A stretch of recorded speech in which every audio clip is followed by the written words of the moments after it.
Welcome back, everyone. Again, my name is Ben Twist from Convert Leads. This is the Making Money Squared podcast. I'm with my co-host, Krystian, and we are here fresh off the New Year's and Christmas, and we're going to get into how AI is going to shape 2025. Krystian, I'll let you introduce yourself and let's jump into it. Thank you very much, Ben. Again, a pleasure to be here after the New Year's. We're back. So, my name is Krystian, as I said, the owner of Cognitech Solutions, and we help businesses convert more leads using AI. Ben, on your end? Yeah, as I said, my name is Ben Twist, Director of Convert Leads, and we help businesses sell more using AI. Who doesn't like to sell more, right? And the name of the podcast is AI equals Making Money Squared, saving time, making money. So, that brings us to the beginning. Who would want to make more money in 2025? Everyone. And a couple of things we want to talk about, Krystian, is where we see the business marketplace shifting and how we start to see regular consumers, businesses, etc., starting to implement AI more and more into their daily activities and tasks. Why don't we start there?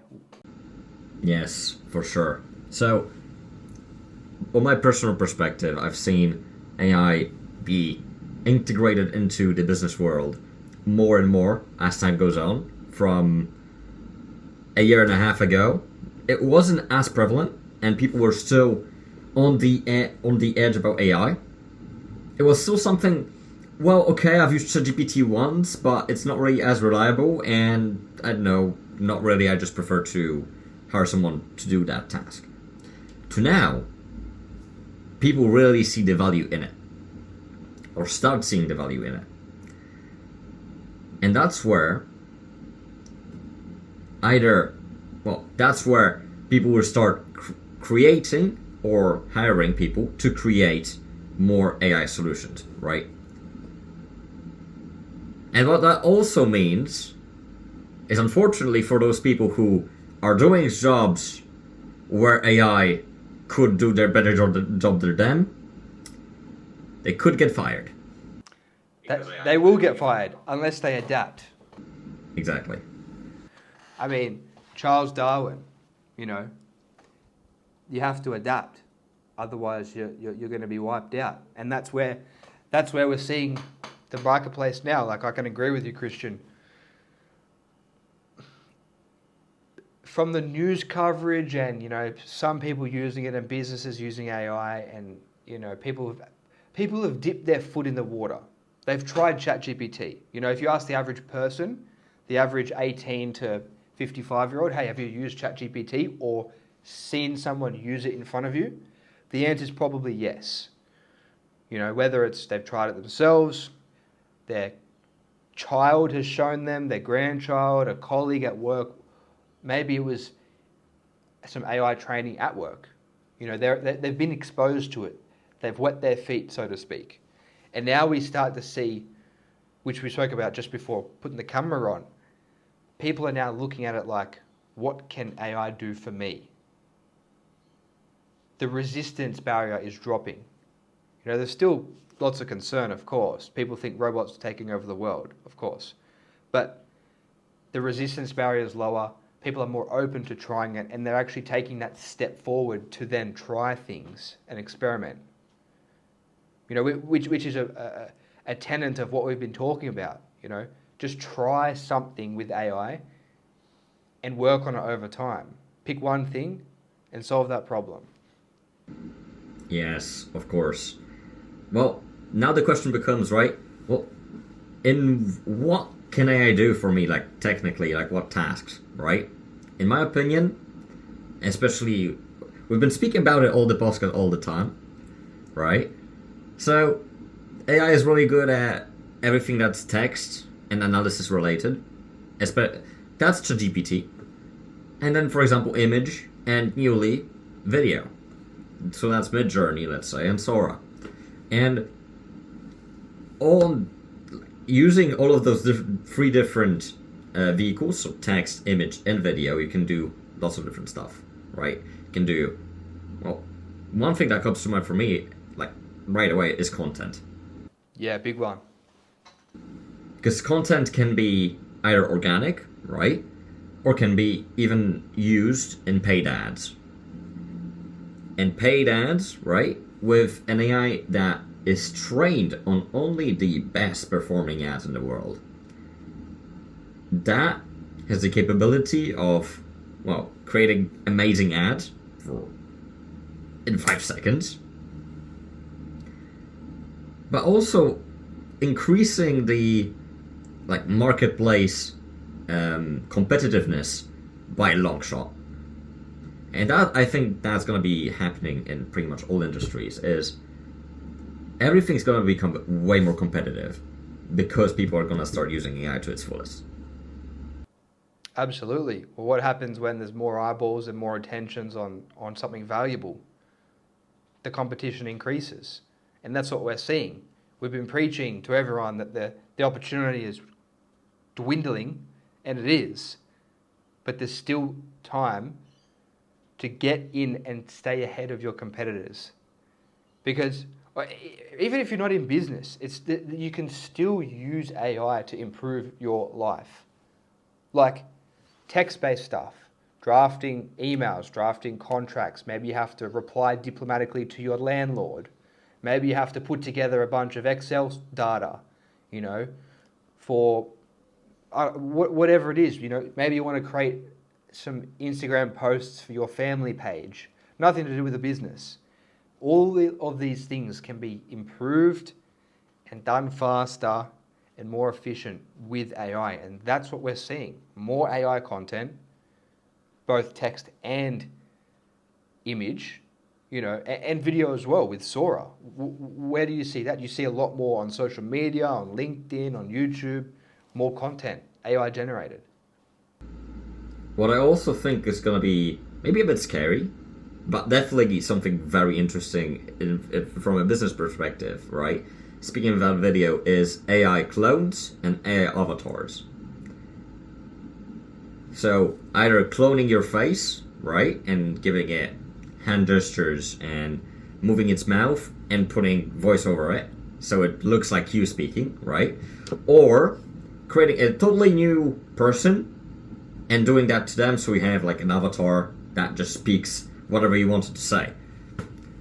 That is definitely...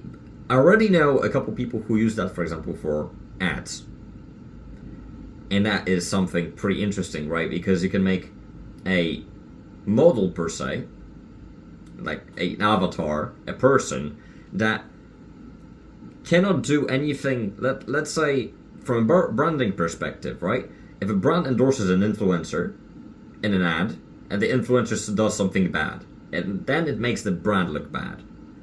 But if a brand just creates AI avatar out of thin air, the avatar cannot do anything bad. It cannot make the brand look bad. Perfectly behaved.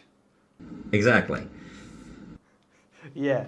And even to add, that's a super interesting point, but even to add to that, what came to my mind is, let's say you have a global education company, one of those big global universities with campuses all over the world, and they want to run a new campaign, right? They just have to create one avatar, and they can duplicate the same ad that performs well in as many languages as they want. It's the same avatar, looks identical, but it's speaking in a different language. Now, obviously that saves normal filming and finding someone who can speak French, Italian, English, Chinese, whatever. But it's also the congruency of it. It's like, you think of a well-known brand and their avatar, like a McDonald's, right? People know. Do you think businesses and brands and even influencers will start heading that way to having their own avatar, their own AI-generated thing? I think it's gonna go into the extremes. What I mean by that is either it's gonna be full AI for some people, for some companies, or fully authentic human. Because nobody's gonna be attracted into maybe the mix of, or maybe a human that is just generic. Everybody wants to either see someone which is a real crazy personality, or a AI which is perfectly adapted to, for example, corporate talk. Yeah. Super interesting point, because people are attracted to outliers, celebrities, influencers. They've all got something different with them, right? But what you just mentioned is super interesting. If you've got the bland, generic avatar on the other end, who's just a corporate type or is just a family-friendly type, that's a whole different set of eyeballs. That's a whole different market. It's a whole different opportunity, right? And you can literally adjust the framework that avatar behaves in. Sorry, you can't do this hand movement. Sorry, you have to speak in maximum this voice tonality. It's almost make-believe dolls at that point. Because you could just prompt it out. And that gives so much power to the person building it. Exactly. Maybe you would even, thinking about it on the global scale, maybe it will not happen in 2025, but it will happen in the future for sure. It's a impact of those kind of technologies on politics per se. I'm sure you've seen, there's a bunch of videos circulating on the internet about, for example, Trump and Biden going for beers together, or something like that, or Ronaldo and Messi hugging each other. It's those kind of videos. Well, they're funny, and that's the main purpose of it in its current form, right? But it can quickly become something very easily such as propaganda, right? You're right. But also, we're an attention economy. People want entertainment. And that's a whole different spectrum. You would never get a video of Trump and Biden, in an MMA cage. That would never happen. But now, because AI can generate it, it's it's a whole different attention capturing beast. Exactly. Well, it opens up the imagination, right? At least for AI-generated videos and images. You're not limited by now your budget. For example, for making the prompt, putting a green screen, having all the equipment, having the best cameras, then post-production, putting a good background, putting dinosaurs or something. Now you can just type it in and have it. Instant response, instant reward. And that just translates to improving everything. I mean, an example not related to business is you're overseas and you don't want to use Google Translate, but you have this avatar that can speak Spanish and help you on your adventure. You're walking the streets of Barcelona and you can't speak to anyone, so you just point them your phone, and it's an image of you, but speaking Spanish. Like that. It's a weird example, but it just shows the breadth of the capability. For all the people at home, right? That may seem like an extreme science fiction example, right? But knowing the tools we have now, it's completely doable. And it is not even that complicated to do. No, not at all. Not at all. I think 2025 is really where a significant portion of the population is going to take it seriously. Consumer, business, government, whoever it is, whatever market, it's the technology is here. We've seen what it can do. Now I want to try, which it just encourages people to give it a go. 100%. Where do you think the mass adoption is going to be? Do you think it'll be in 2025? Or do you think it'll be later than that? I'm thinking 2025, 2024, still, in terms of AI adoption is still at the beginning stages of AI, right? And I don't think 2025 is going to advance that very much. There's more of it in the marketplace, and there's more people aware of it. That's for sure. But it's not going to go to the next level of the majority using AI in everyday tasks and business tasks to a huge level. Like, for example, automating customer service, right? But again, more people are going to know of it, and I think it's in the next 3, 4, 5, 6 years we're gonna see really majority having the hands on that technology, and it really changing like everything we do, and 40% of the jobs people do, right? Yeah, well, think about this. We're not future predictors. We can't see the future, but imagine if 75% of the content you see, TV, social media, news, is AI generated, text or image. Imagine all of the education, or 75% of the education is AI assisted or generated. 75% of customer service and small, low-ticket purchases is all done with AI. It's going to be a completely different dynamic. One thing that, in terms of dynamic between humans and AI, I've read recently one book which is called, 21 Lessons for the 21st Century. I'm pretty sure that's the title. Either way, one of it was about AI, precisely. And one point that the author made is that in the future, it's not humans will, in a way, live for the algorithm, for the AI. In a way, for example, or do actions to appease the algorithm in a way. For example, if you take SEO, people put specific keywords, right, to appease the algorithm so it can reward them with a high ranking.